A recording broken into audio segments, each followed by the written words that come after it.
मध्यवर्ती बसस्थानकातील मूलभूत सुविधांची दयनीय अवस्था पुन्हा एकदा उघडी पडली। यंदा थेट मंत्री स्तरावरून कारवाई झाली। परिवहन मंत्री व एसटी महामंडळाचे अध्यक्ष प्रताप सरनाईक यांनी 28 नोव्हेंबर रोजी अचानक भेट देताच अस्वच्छता, दुर्गंधी आणि रखडलेली डागडुजी पाहून संबंधित अधिकारी चांगलेच अडचणीत आले। परिणामी सोलापूर आगार व्यवस्थापकांना तात्काळ निलंबित करण्याचे आदेश देण्यात आले।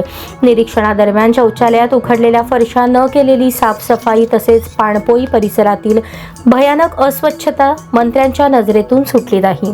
5 नळांपैकी केवळ एकच नळ कार्यरत असल्याचे पाहून त्यांनी थेट आगार व्यवस्थापक आणि वाहतूक नियंत्रकांना जाब विचारला, मात्र समाधानकारक उत्तर न मिळाल्याने कारवाई अटळ ठरली। विशेष म्हणजे मागील आठवड्यातच सरनाईक यांना या त्रुटींवर सुनावणी करून सुधारणा करण्याचे निर्देश दिले होते, तरीही परिस्थितीत कोणताही बदल न झाल्याने हे चालणार नाही मोडमध्ये जाऊन त्यांनी निलंबनाचे आदेश काढले। पुढील दौऱ्यात पुन्हा तपासणी होणार असून हलगर्जीपणा आढळल्यास अधिकाऱ्यांवर तात्काळ कारवाई, हेही त्यांनी स्पष्ट केले। राज्यातील सर्व 251 आगार प्रमुखांना दिलेल्या संदेशात मंत्री सरनाईक यांनी स्पष्ट इशारा दिला आहे, प्रवाशांच्या सुविधा, विशेषतः महिला प्रसाधनगृहांच्या स्वच्छतेकडे दुर्लक्ष अजिबात सहन केले जाणार नाही।